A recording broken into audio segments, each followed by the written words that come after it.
Hello there, I'm Nathalia Melo, your unfiltered fit BFF. Mom of two turned CEO of a fitness empire.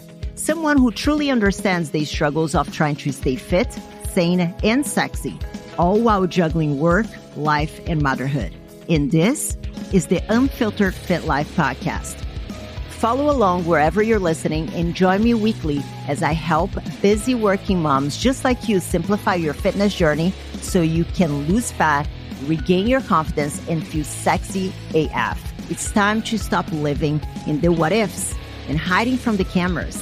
It's time to regain control over your body, feel sexy naked, and wear a bikini confidently. People already see you as a super confident woman, but it's time for you to feel the same way too. Come on, let's go. Hello there, fam. Welcome to another episode of the Unfiltered Fit Life podcast. I'm Nathalia Melo, your host. And guys, warning, buckle up because today's episode and our guest is probably one of the episodes that I've been the most excited to release. This guest that we're going to have today, I have been wanting to have her on the Unfiltered Fit Life for a long time, and I have finally been able to get her here, and for that, I'm super excited. Our guest today is Dr. Lauren Colenso-Semple. She is a muscle physiology researcher and a science communicator with expertise in female physiology, exercise, and nutrition. She has a PhD in integrative physiology from Macalester University, as well as a master's degree in exercise science from the University of South Florida. And her work focuses on the influence of ovarian hormones on exercise-induced adaptation. And Lauren is also an expert fitness professional with years of practical experience in strength conditioning as well as sports nutrition. She's the co-owner of Mass Research Review. And whenever you look up her name, the amount of research that comes up is wild. She is incredibly passionate about this topic, and I love how she's very pro keeping things simple. I like to joke saying that she's anti-fuckery because everything that I have seen from her has been very straightforward and wanting to simplify the process and lower the barrier of entry and keep things doable for women. Hello, Dr. Lauren. Thank you so much for being in the Unfiltered Fit Life podcast. I'm so excited. By the way, can I call you Lauren? I feel like it sounds very formal. Of course, you can call me Lauren. All right, Lauren, I have been super excited to have this conversation with you. I have listened to a lot of the podcasts you've been on. I have followed your work. And then, even more intensely after you agreed to be on this podcast, I went and looked at your body of work and I'm like, holy shit, that's pretty badass. So can you tell us a little bit more what got you into academia? Yeah, before I went back to graduate school, I had a full-time job working for a tech company in business development, but I was teaching group fitness sort of as a hobby. And I really fell in love with fitness and lifting weights. And I ended up leaving my job and working full-time in New York City as a trainer and group fitness instructor. And that's when I became familiar with the exercise science literature specifically for resistance training. And when I decided that I wanted to go back to school and get involved in research, what I realized was there's all of this work in young men and not very much in women. And so I really wanted to go somewhere where I would be supported to do some research in female participants and uncover any sex differences if they existed or reinforce the fact that we should be doing the same thing as the guys. Well, what are the biggest claims or the biggest things that were being said, maybe on social media or amongst fitness experts on the internet? What were the claims that they were made that made you curious to pursue, let's say, your latest research meta-analysis that you just published on the evidence not showing influence of women's menstrual cycle in how women perform? So what were the claims being made? So at the time, the whole sort of cycle syncing stuff really wasn't a trend. But what I identified was one of the reasons why scientists weren't doing work with female participants was because they were concerned that, well, she has a menstrual cycle, there's all these hormone fluctuations, we're going to need to quote unquote control for that. And it makes running the study so much more complicated. In addition to doing all the things we have to do for the study, we also have to worry about the menstrual cycle or oral contraceptives. And so it's just easier to study men.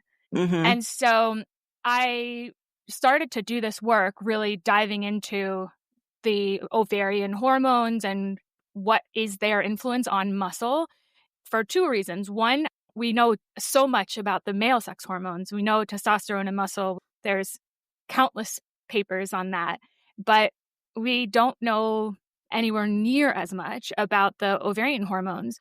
And so that's something that's interesting to uncover.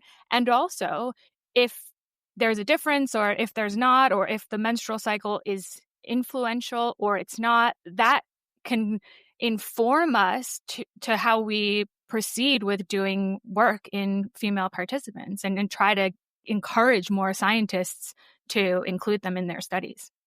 So then it's fair to say that this meta-analysis that you just published is really groundbreaking in the context of allowing more data to be had with female participants, because one of the biggest hiccups was the hormonal fluctuation and how much people thought that that would influence. And it seems that there isn't a lot of evidence on that or at all. So this might open the door for a lot more researches with women to come. Is that your expectation? That's my hope. So I've had a couple of papers come out recently, but after that systematic review that I think you're referring to, I published another paper about a month ago where we actually tracked all of these menstrual cycles and we used the high estrogen kind of portion of the menstrual cycle and then the high progesterone portion of the menstrual cycle. And we compared the response to resistance exercise in each of those phases, doing blood work to measure hormones, taking muscle biopsies to measure actually how the muscle was responding to exercise. And lo and behold, when you really, really do all that work, you realize that there isn't a difference. But the problem is a lot of the science that's out there, they didn't necessarily do all the work to make sure that they knew the women were actually in the phase that they thought they were, or that the hormones were at that level that they were supposed to be at, because there's so much variability. You have to actually measure it. And some people didn't do that in past studies. So the fact that I did this trial and I didn't find a difference, the hope is that people who are doing muscle physiology research can include women and they don't have to worry about tracking the cycle or standardizing their testing at different phases. And that's the thing. I saw a lot of your researches, and even with the one with muscle protein synthesis, how menstrual cycle does not influence muscle protein synthesis, which is something that has been hypothesized as well. And is being, whenever you're in this phase, you shouldn't do X, Y, and Z. You should, just do deep breathing and stretching and all that crap. So can you explain, because I love how on your social media you do what social media people say and what the science says. So what are the things that are being said on social media right now that your most recent researches basically just flat out debunk? So the two major claims when it comes to menstrual cycle is that estrogen is somehow anabolic or going to promote muscle growth, and that progesterone is catabolic and is bad for muscle growth, so that you should be eating and training differently because of those different hormone profiles. And that hypothesis or message, if you will, is really not rooted in human science. It's rooted in some animal model work that it's taking a huge leap to get from that to exercise recommendations. Animal models are important because you can do things in animals that you couldn't do in humans, and they can help generate a hypothesis. But you have to actually do all of the next steps before you can get to a point where we should be changing any nutrition or exercise recommendations for women. Mm-hmm. So those are the two claims that are out there. And some of the the cycle syncing type programs that I see are you should only lift weights for the first half of your cycle. And then in the second half, you should be doing very low intensity, yoga, light stretching, that sort of thing. And the science really does not support those recommendations. I think that the mentality for a lot of people is like, well, but what harm does it do? At least we're doing something. But I have some ideas on why I think that is incredibly problematic. But do you have any take on why this methodology of like really taking the foot off the gas for an extended period of time for what you assume that it is a phase of your period of your cycle, which it's not? How can that be detrimental to someone's progress? Well, I think the elements of like a good exercise program are really unrefuted at this point. It's very well established that you need to train in a way that is challenging. You need to train in a way that is progressive over time, and you need to train consistently. If you have those building blocks in place, then you will be able to build muscle and build strength. If you're constantly switching up the type of exercise you do, then you don't have the elements of progression over time and consistency. So you'll be out of practice with the movement patterns, and you're not getting the stimulus regularly enough to actually build muscle. I love that you said that. And so what is the idea in a more granular level that people say? Because here's the thing. I always heard about syncing with the cycle, but I have PCOS. So my cycle, like it has no idea what it's doing. It's like hot mess express. So I'm like, even if I tried, but I always thought that it was very, like it felt a bit gimmicky to me. Yeah. But I was like, man, like, am I missing something here in the science? So what exactly is implied with the idea of syncing your training with your cycle, and why is that so fundamentally wrong? Like in a very step-by-step way. Well, in order for it to make sense, then the influence of the hormone profile at a given time, and remember, the hormones are fluctuating every day, every couple of days. So we're talking about a very short period of time that you have that window of an estrogen peak, for example. The influence would have to be so incredibly powerful in order to justify making that sort of decision. Because what you're saying is essentially, let's say, instead of lifting weights throughout the month, I'm only going to lift weights for 2 weeks, and then not for 2 weeks, and then again for 2 weeks. You're cutting your training volume in half. So cutting your training volume in half is a huge adjustment. And obviously, that will delay your progress. And so imagine how stimulatory those few days would need to be of that hormone profile in order to not only make up for the other 2 weeks of lost training volume, but surpass it. Because the argument is that this is somehow better for your exercise goals. Let's remove a little bit even from your everyday person. If we're talking about elite athletes, like how are you going to be able to perform at the highest level when you're like literally pausing? There's not a scenario I can think of where any high-level athlete or respected coach would say, hey, let's do half of the training that we usually do. Yeah. It just isn't. I truly can't think of a single scenario where that would make sense. Yeah. And, performance athlete, I think that we can look at it and be like, no, absolutely not feasible from a practical standpoint. And I think I work with the general population, and I cannot think anybody who can stay consistent with long-term progress if they're stop and starting every couple of weeks. Like from a motivation standpoint, and I hate the word motivation, but even from a motivation standpoint, it's hard because I go on a vacation for a week and I'm a bit inconsistent with my routine and I feel out of sorts. No, absolutely. When we're thinking about habit building and really trying to make fitness part of our life, then consistency is really, really key to that.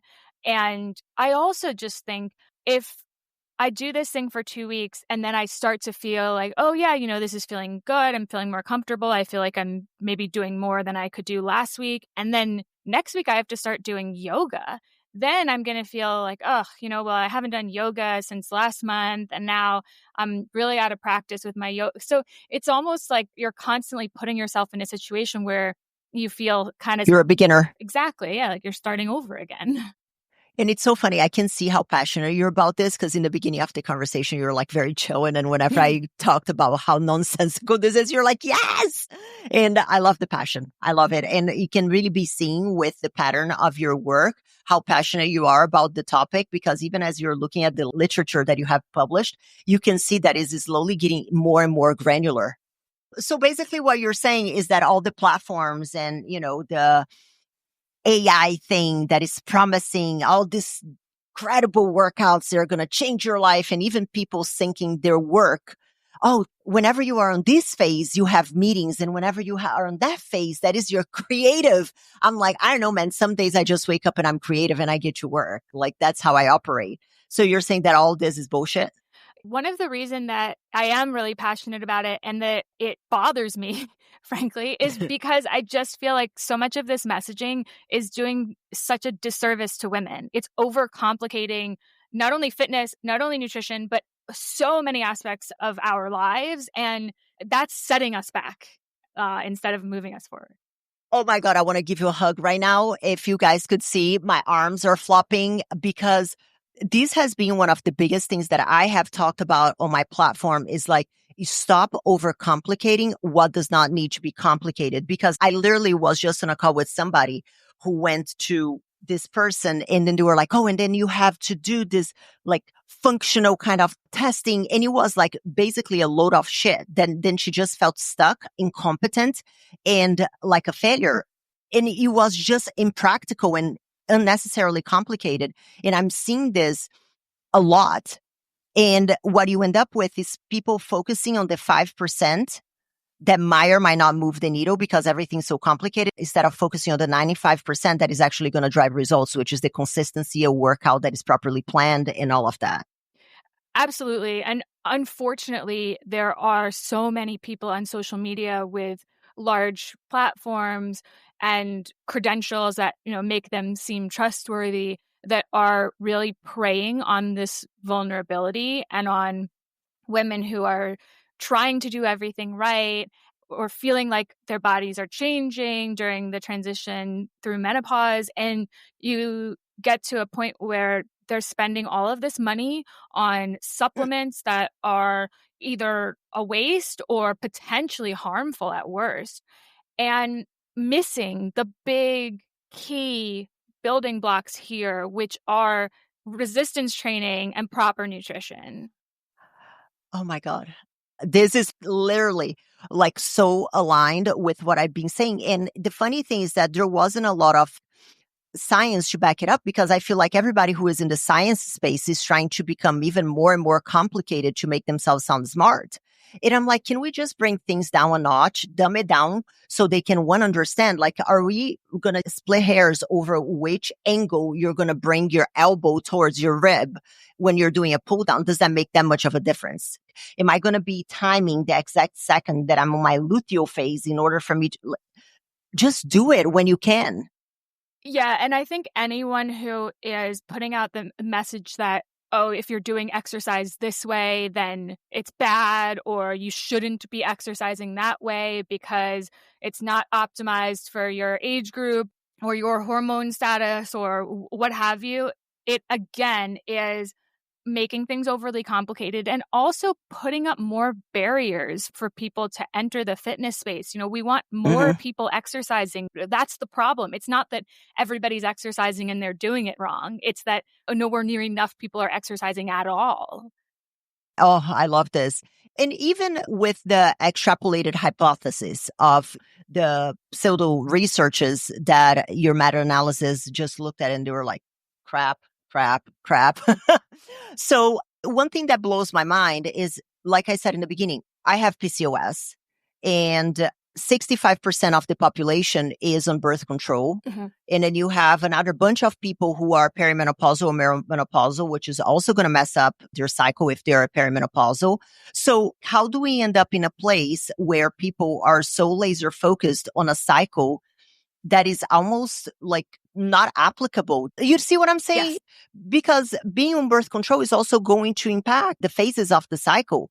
65% of women are on birth control. And then you have another bunch that might be in perimenopause. And then you have the PCOS folks and another bunch of other variables that are going to impact your cycle. Like, how did we get here? Well, not only that, but I posted this on my Instagram, but there's basically the kind of textbook hormone fluctuations that you will see in any of a cycle syncing type program. And they'll say, your cycle is 28 days. And so your follicular phase is 14 days. And then your luteal phase is 14 days. And on day 11, this is what your estrogen is. And on day 20, this is what your progesterone is. And it's a very kind of clean, neat looking cycle. And having taken blood hormones from so many women across so many cycles, I can tell you people's cycles don't look like that. Their hormones don't look like that. You have people that have much shorter and much longer cycles. You have people that ovulate much earlier, meaning their phases are unequal lengths. And so you get your estradiol peak much earlier. And so even the people who have a quote unquote normal menstrual cycle are still very different from one another. And so the idea that you can put out this program that reflects the menstrual cycle of the majority of people is such a misnomer. We could sit here all day, but let's move on. Because we cannot, not talk about the symptoms that do come with periods and all of that. So I've heard you talk about it, but I'm going to let you repeat it here because I thought that it was very valuable. So whenever we're talking about the symptoms, is this directly correlated with quote unquote the season, the phase of the cycle, or is it a more of a playing by ear kind of stuff? Like, how is your approach to that? I think if you are experiencing painful symptoms, things like cramps or migraines, fatigue, low motivation, anything that you might experience right before you get your period or the first couple of days of your cycle, then you should absolutely feel free to take a rest day or decrease the intensity or switch the exercises that you were planning on doing. No problem, right? Having that kind of auto-regulatory component to any program, I think, is valuable. There are many reasons why you might not feel your best or you might not feel as ready to train. And that could be because you didn't sleep very well last night, or you just got back from a trip and you're jet lagged, or you're going through a really stressful time at work. And so I think it would be really simplistic to try to attribute everything to our hormones because we are complex humans and there are different reasons why we might not have our best day in the gym. My issue with telling people ahead of time that they should plan to feel worse or they should expect to perform worse is then you're implanting that in their mind ahead of time. And we know how much psychology affects performance. So that is really problematic. I love that you're saying this because I literally just put out a post very recently that we are living in a time where people are overdated. And what I mean by that is that you have the person who is assuming that the calories that their smartwatches tells them is right. And then you have the thing that needs to tell them whether they're recovered or not. And then there is another device that is going to tell them whether they slept properly or not. And then you have another device that tells whether they're breathing at the right pace. And I feel like people are becoming incredibly disconnected from their biofeedback. And then whenever you talk with them, they're like, oh, I'm just listening to my body. And I'm like, but how are you going to listen to a body that you are relying on external data that more times than not is incredibly inaccurate, which your research just proved. And at the same time, try to tell me that you are listening to it. I noticed that when I was using the Aura Ring that I would wake up and I'm like, oh my goodness, I feel amazing. And then I would look at my phone and you'd say, oh, you slept like shit. I'm like, but I feel good though. And then I would start to feel like crap because my phone was telling me that I slept like crap. And I'm like, no, I took it off. Yeah, I think that's happening all the time. And again, we need to be reminded that we're complex humans. Like we can never just pinpoint, how we feel or how we perform or how we're behaving to one specific mechanism. And so, yes, in some ways, these new technologies are interesting and they can be helpful. They can have their use case. But when we try to throw everything else out and make all of our decisions based on how this piece of technology is telling me I'm supposed to feel, it's taking all the agency away from me. So I agree with you. Yes. And that's the thing. Like, do I think that they can be useful? Yes. But I'm seeing not so much now, but there were a lot of people that were coming to me who were not diabetic wearing a glucose monitor. And I'm like, why though? What data are you looking for? Oh, like when my insulin spikes, and I'm like, but like it's going to get spiked all the time because you You're have to eating. eat. No, and I think we also have to, it's, when you get really into fitness for the first time and you want to do everything and you want to get a new program and you want to track everything and you track everything you eat and you can only talk about fitness, you never sustain that, right? So Mm-hmm. at some point, you have to back off some of those practices and develop things that are sustainable and fit like an overall framework in your life. And by adopting all of these other things, they're taking away from the other things that you could be spending your time doing or spending your emotional energy worrying about. And that is not sustainable long term. That's something that I find even whenever you have coaches that work with high performance athletes. My husband was a professional rugby player. His regiment was intense because that was his job. Right. And then you have somebody who comes from that space and tries to work with a mom of three who works 60 hours a week and is just about trying to not die. And like you're trying to implement the same regimen that you do with a professional athlete with that person and expecting the same level of like 7 days a week, 2 hours a day. Your hormones, we need to be measuring every fluctuate. Like, why? And I think some coaches try to implement those things because they think it sets them apart, right? So if I say, I can give you the secret because I am a hormone coach, and so I can give you this program that's tailor-made for your hormones, then it sounds like I have something new and different than the other coaches that are out there. And so that's why you should come and work with me. The problem is the more things you ask people to track and the more elements you're asking people to be worried about, they might just throw in the towel on the whole thing and say, this whole fitness thing is too much work and I just can't do it anymore. When in reality, if we just focused on the things that mattered, then people would reach their goals and maintain the progress that they've made so far. And I heard you say in another episode, because I was telling you before, I listened to a bunch of podcast episodes that you were in to, one, learn a little bit more and try to ask questions that you have not been asked before. And one thing that I heard you say was how the data that we get is an average. And, whenever you have a cookie cutter plan, it's taking into account the average person. It's not tailored to that one particular individual. So would you say that one of the key pieces for long-term success is to have something that is more individualized to the person opposed to a cookie cutter stuff? I think yes and no, because I think we've kind of established that the menstrual cycle training isn't really worth doing and is probably a bad idea. Mm-hmm. So if we're talking about doing a program that is somehow suitable for your hormones, nobody knows what your hormones are unless you get a bunch of blood tests done.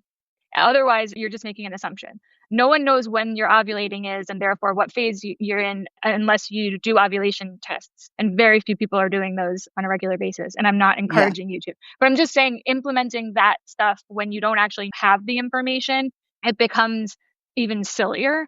Mm-hmm. But when we think about just creating a training program in general, I think there are elements of that we know are important for everybody.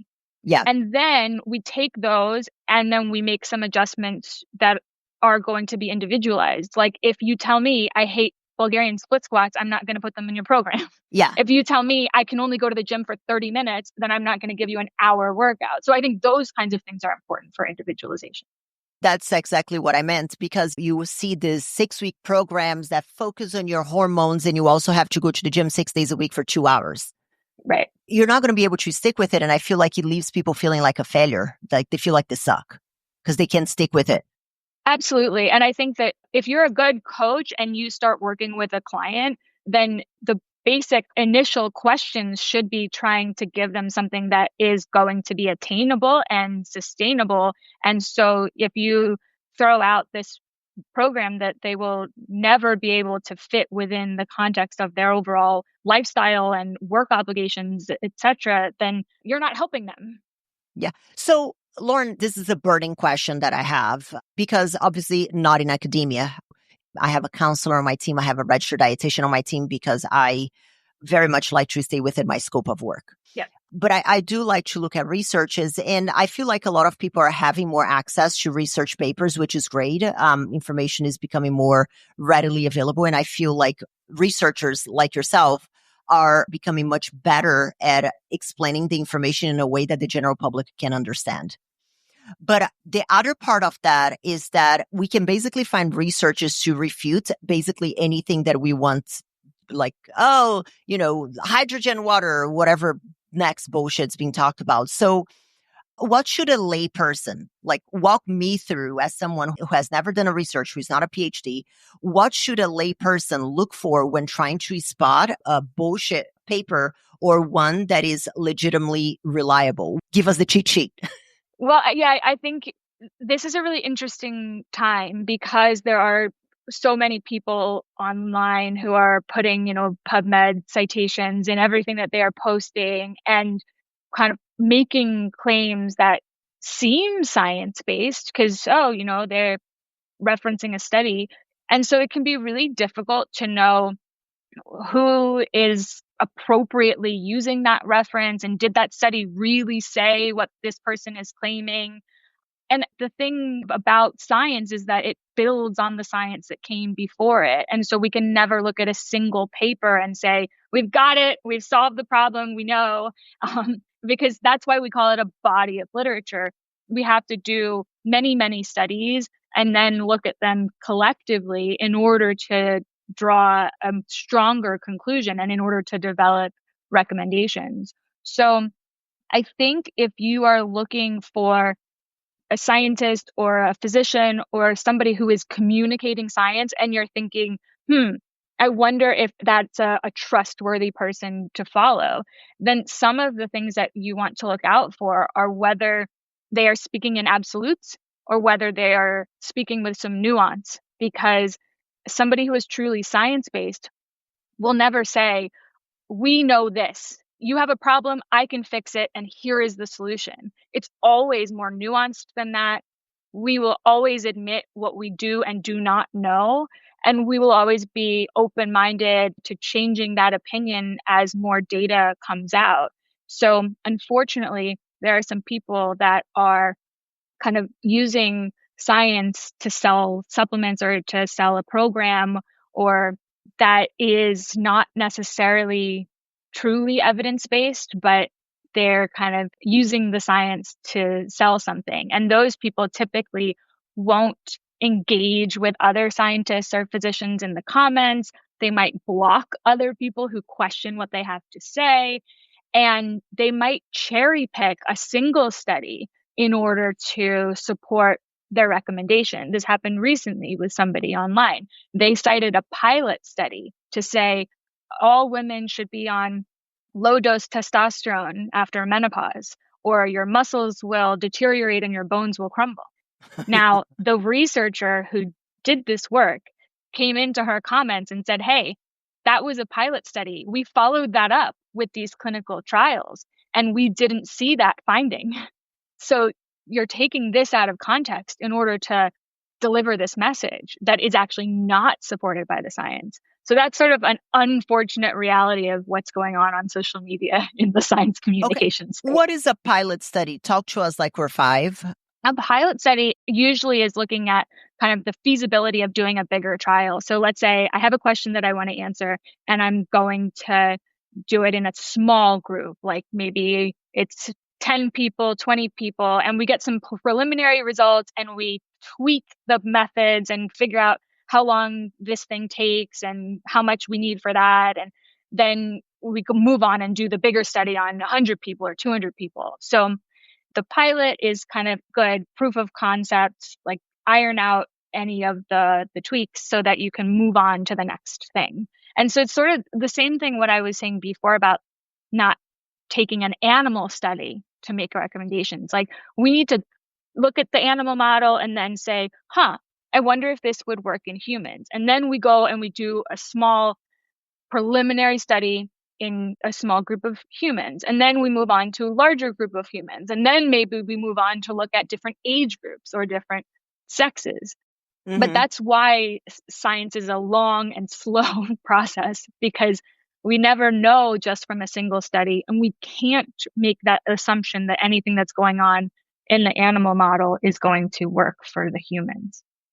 So if I were to extrapolate a little bit and create some, easy bullet points for people to kind of spot bullshit, I think that what I'm hearing is that if there is just that one single study to prove the point that that person is trying to make, chances are that it might not be overly reliable because it's just that one standalone thing. Fair? Fair, yes. And then the other one would be like if you have, 6 people they study, it might not be as reliable if you compare it to like 100 people. So basically look at how many people were in the study. Yes. Okay. And then if there's enough studies on a particular topic, then people will start to pool them together in a meta-analysis. So you can analyze them all together. And then over time, you can maybe one study showed a small benefit and another study showed no benefit. And then the more studies that come in, you can kind of ultimately conclude, oh, there was a benefit or there wasn't. Or, in some cases, it was detrimental. But if somebody is citing just one study, and often it might not be in humans, or it might be looking at something really specific instead of like the whole person. So when we think about exercise or nutrition, you might look at a paper and it's looking at, one pathway or one molecule or one amino acid. And then they say, well, this is the reason why you need to eat more protein for this, and that. And it's like, whoa, you made a huge leap there, because if we're looking at one molecule and you say this might influence protein metabolism, that's not a strong conclusion that it actually does influence protein metabolism. You have to actually measure that. So sometimes people try to use research to support a message when the researchers themselves didn't even come to the conclusion that the communicator is trying to promote. It's kind of like whenever we got to the whole estrogen is anabolic and progesterone is catabolic, it was with a trial with rodents. And from my understanding, correct me if I'm wrong, it was just done in lab rats. And they extrapolated by making assumptions that just because there wasn't more anabolism in the absence of the ovaries, then by default, estrogen is anabolic. Am I like onto something here? You're right. So basically with these rodent models, you remove the ovaries from the rodent and it shuts down hormone production in a very drastic way. And so you no longer have production of estrogen, progesterone, luteinizing hormone. And in those rodents, they realized that they were having trouble maintaining their muscle when they had the ovaries removed. And then they injected them with a synthetic estrogen. And it looked like, oh, now their ability to maintain muscle has returned. So the conclusion there was there's something about the absence of the hormones that seems problematic for muscle in this model. And perhaps there's something about that synthetic estrogen that could be involved in restoring that muscle maintenance ability. So notice a lot of coulds that I just said, right? So that's speaking with nuance. But you're right. That was extrapolated to say, oh, well, then estrogen promotes muscle building. No, we just said the absence of it was bad for muscle in rodents who have no ovaries. We didn't say that estrogen was anabolic in humans. It's a totally flipped interpretation that is way too premature. What are the applications of all these things? Because I think that you debunked the rodent piece of it in your meta-analysis. What does that tell us about our approach currently also to perimenopause and menopause? Because there is a correlation. There's all the hormones from the ovaries. So if you're, making that assumption that the absence of estrogen means that you're going to like fall apart, coming from the perspective that that is a flawed research, what does that mean to the perimenopausal menopausal population? Well, the reason that it's so different is because when you remove the ovaries, it just shuts down the hormone production. When you're going through perimenopause, your hormones are fluctuating, in some cases really dramatically. And then when you hit menopause and then enter post-menopause, your hormones are gradually declining. So it's not that on-off switch that you see in the rodent research. It's a gradual decline. And then with humans, we also know that people tend to lose muscle mass and strength as a function of aging. Both we see it in both older men and in older women. And so it's difficult to tease out what is due to the decline of hormones and that transition through menopause and what is just attributable to aging in and of itself. And that's hard to tease out because they're happening in combination. You teed me up like beautifully because you do have another research that was about protein consumption. Mm-hmm. And you said something that left me on the floor. You said protein in the absence of resistance training doesn't do anything for you. I'm like paraphrasing you here. You know what research I'm talking about, right? Yes, I do. Can you elaborate on that, please? Yes. So basically, when we think about building muscle, maintaining muscle, the resistance training is the key to that. And like I said, it needs to be challenging enough, it needs to be progressive in nature, and you need to do it consistently. The protein on top of that is the icing on the cake that will, potentially push those adaptations to the max that you can. But if you are not actually lifting the weights, then there's no protein synthesis to continue to promote, right? So we need to stimulate the muscle in order to encourage those amino acids coming in to go into our muscle. Otherwise, they'll go somewhere else. Not that protein is bad. And frankly, most people don't eat enough protein. But if people are eating protein and they're not exercising, then they're certainly not getting those same benefits. And I think sometimes we're treating them as equally important in these kinds of conversations where people hear protein, protein, protein, and they forget to say, oh, and you should be lifting weights. I love that you brought this up because in more recent calls that I've had, I'm hearing a lot of like, oh, I'm eating more protein. I'm right there with you. Protein is great. I think most people could definitely use with more protein. And then my next question is like, okay, so what is it that you're doing? Well, I'm like consuming more protein and then I go for walks. Yeah. And I'm like, okay, what else? And then I walk my dog and I cycle and I'm like, okay, what else? And there is no component of strength training there. And then I'm like, I don't know, man, but it's not mathing. No, and I'm hearing more and more these recommendations for women to walk wearing a weighted vest, and that if you're postmenopause, you need to be taking creatine. And I'm like, why are you telling these people that they need creatine and they need a weighted vest, and you're not telling them that they need to be lifting weights? Yes. And that's kind of the thing that we were talking about in the beginning about focusing on the 5%. I'm like, why are you going to go out of your way to buy a weighted vest and walk around with all due respect like a fool without lifting some weights 3 times a week for about 20 minutes? Yeah. That would be a lot more beneficial. I love that. So let me ask you this, because you also have another paper from 2019, which is Training for Strength and Hypertrophy Evidence-Based Approach. What does the science say? Because I think that the idea of strength training is becoming a little bit diluted. You even have people now putting on this infrared, these suits and saying that it's going to build muscle. Like I'm skeptical of anything like that. So what is considered strength training for hypertrophy? What would be the textbook definition of it?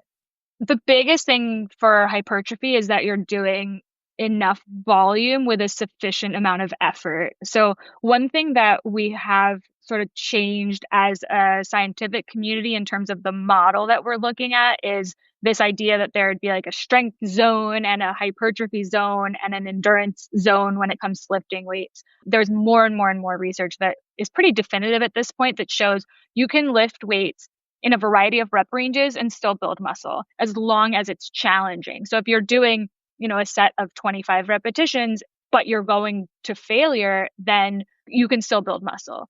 And of course, if you want to work towards gaining maximal strength, as in how much can I lift one time, you need to be lifting in those low repetition ranges. But you can still get stronger in other repetition ranges. If today I'm lifting 50 pounds 10 times and 2 weeks from now I'm lifting 60 pounds 10 times, I got stronger. I don't need to necessarily test my 1 rep max to confirm that I got stronger. But when it comes to building muscle, the biggest things are that your effort is high enough that you're going not necessarily to failure, but close enough that you're challenging the muscle enough, and that you are progressing over time. So whether that means you can lift more weight, or you can do more repetitions at the same weight, or you can add an additional set. Brad Schoenfeld is the one that he started with, if I'm not mistaken, with the rep range of I think it was 6 to 8 for hypertrophy. And then he published another research, which I think is the beauty of it. And he was like, nope, I was wrong. Yeah. And then he himself acknowledged that he wasn't that he maybe was a bit premature with saying that. And then I think that the upper limit of that range, I think was 30, if I'm not mistaken, wasn't it? Yeah. So the research has been done up to 40, and it was at 40, it started not to work so well. Okay. But yeah, certainly up to 30 repetitions, it seems to be quite similar. I think when we think practically, there are some exercises that are just not really appropriate to do 30 reps. Yeah. I'm not doing 30 rep sets of squats ever. No, barbell squats, I'm not doing 40 at all. Unless it's body weight. I'll do body weight. Right. That's about it. Where does volume fall in those things? Because you said effort is high, progressing over time. What is the importance of volume on that? I think the progressing is the volume, right? And so when you first start lifting weights, you can do anything and you will build muscle. But then you will start to kind of stall, and you're going to need to do more in order to continue to build muscle. And one of the big mistakes people make is instead of sticking with the plan and just doing a bit more, they look to do something different. And when they do something different, that's not necessarily increasing the volume. It's just maybe changing the exercises or changing the rest periods, or they're changing things that don't matter. And so what we need to focus on is that you are increasing the volume. And like I said, the best ways to do that are either by increasing how much you're lifting, or adding repetitions, or adding another set using the same load and the same number of repetitions. So you're telling me that muscle confusion is not a thing? Guys, this is a joke. It is not a thing. Okay. Just FYI. Well, you come from the bodybuilding world, so I'm sure there was some of that back in the day. Oh, no, we can talk about the fuckery in the bodybuilding space for a whole day, but I will spare you off the pain, because you'd probably be like, what is happening?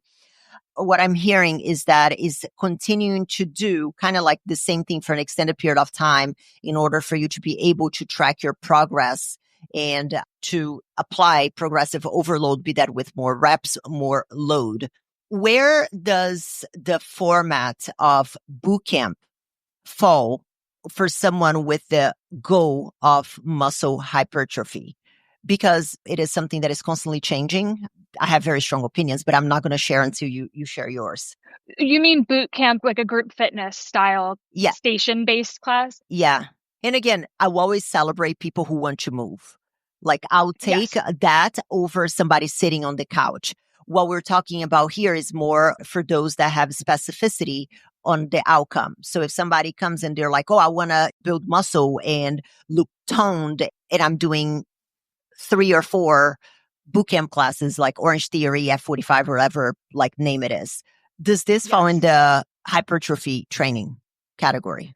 One of the biggest problems with pretty much all group fitness, with few exceptions, is that there's never any sort of progressive overload built in. If you're lifting to the music, that's a problem because you're never able to like slow down and actually think, am I challenging myself or am I just trying to keep up with the music?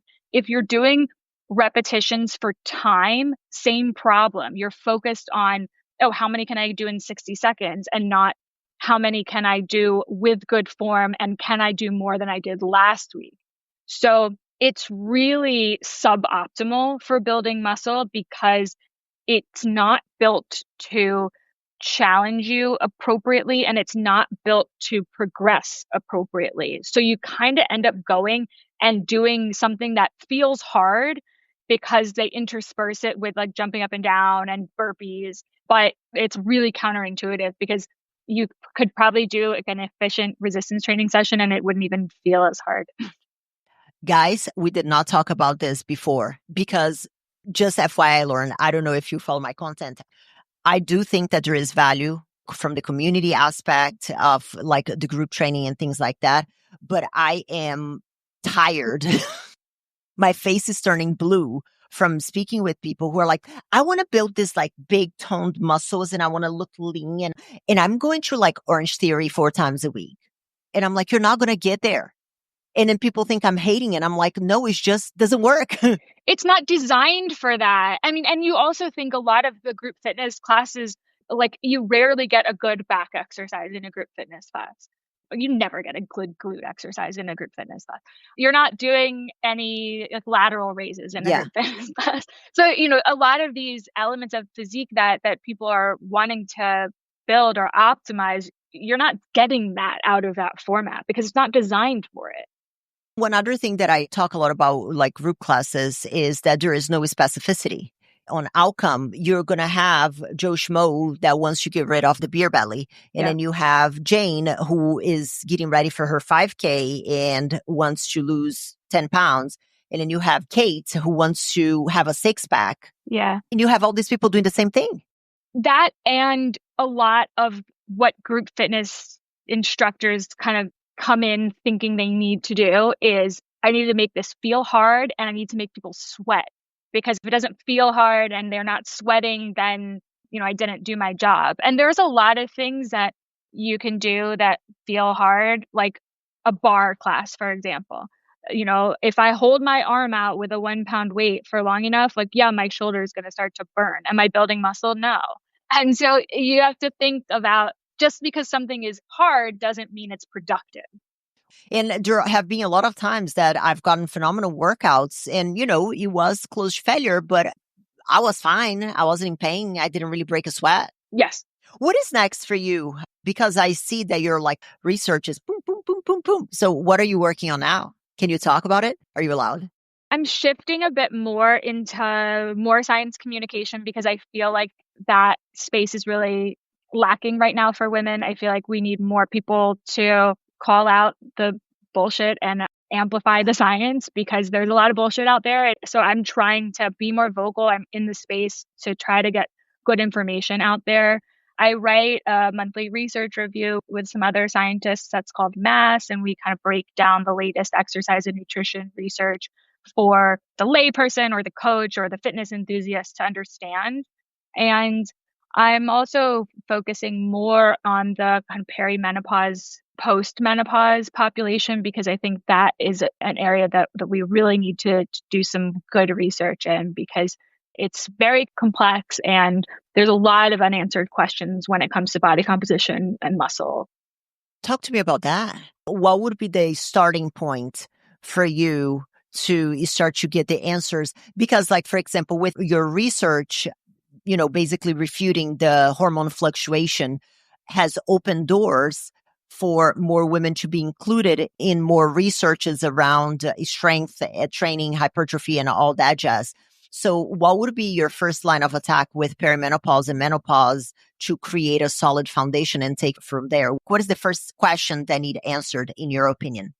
I think we have a lot of unanswered questions around mechanisms that are interesting from a scientific perspective. Like, for example, we do see changes in body composition. We do see a shift where you're getting more fat around the midsection. So it's like a shift in body fat distribution. We don't really understand why that happens, just that it happens. And there's also can we do things like hormone therapy that can help with the bone density loss, the muscle loss, the body fat redistribution? Maybe, but I wouldn't stop doing the things that we know work, which are diet and exercise, because those are so, so, so important. And there's really, unfortunately, a lot of misinformation around how postmenopausal women should train, that you need to do jump training in order to maintain your bone density, or that you need to do sprint interval training, or you need to be training in really low repetition, high load. I don't like any of that messaging because A, it's not supported by the science, and B, that is really exclusive to many 60, 70-year-olds. They're not going to come and do jump training and sprint intervals.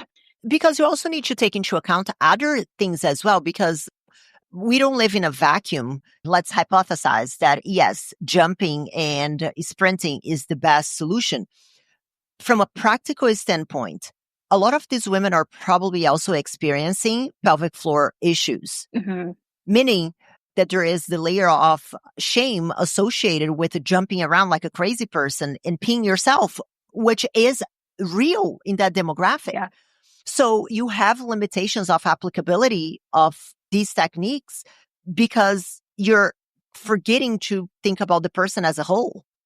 Exactly. And so I think with a lot of this messaging that is coming off as seeming sciencey, and you have someone talking about fiber type differences and the hypothalamus and the way that the bone is going to respond to high impact, and you're missing the boat here, because what we need is for, again, meet people where they are and give them something that they are going to do consistently.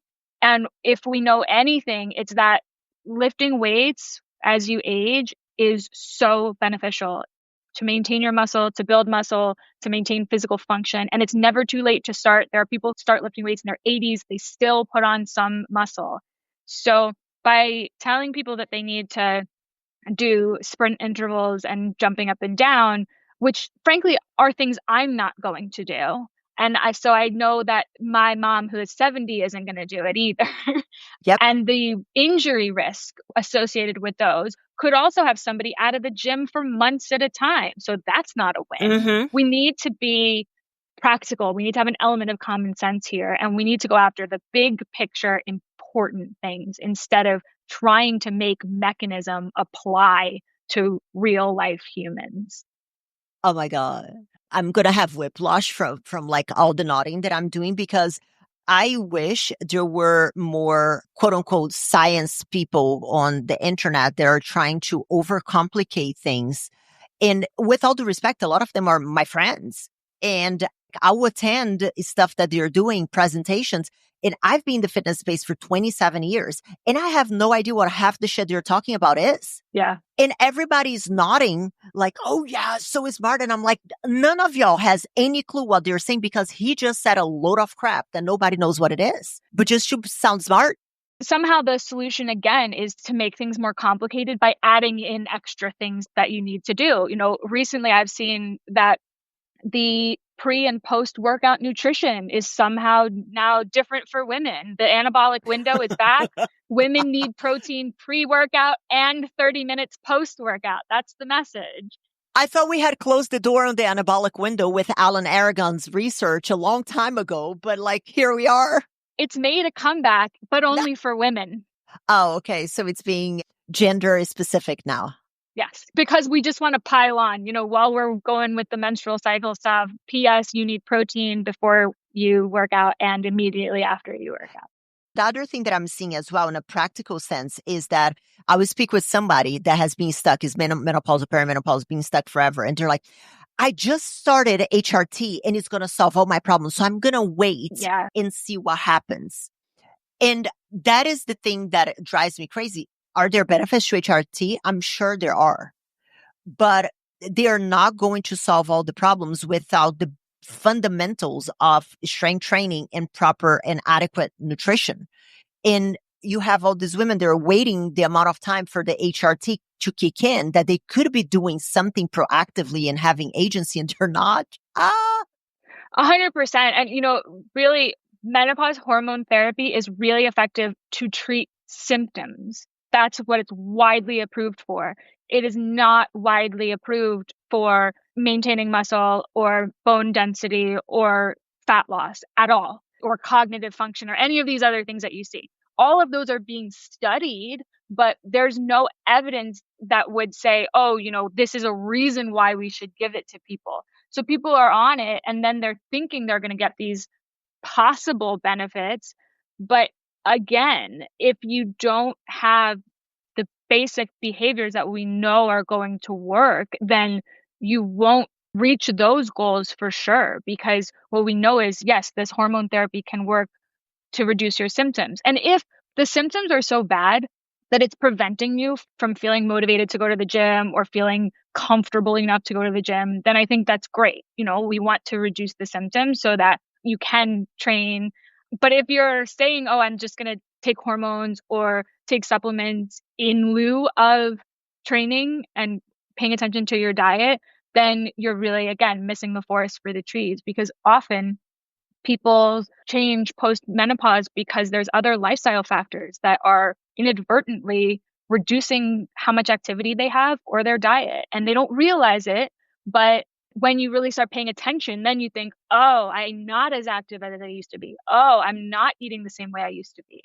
Or even other factors as well that I feel like a lot of people don't take into account. Oh, I don't have 2 hours to spend in the gym like I used to when I was in college. And now I have a bunch of kids, but I'm also the primary caretaker for my aging parents, which means that I have even less time to commit to the things. Or I'm ascending in my career and I'm under a lot more stress and demands of life. So therefore, I cannot be as diligent. I have more dinners and I have more networking events that I'm going to be attending in the restaurant. So looking at things from an absolute manner drives me insane. And I think, like you said, misses the forest for the trees. Yes.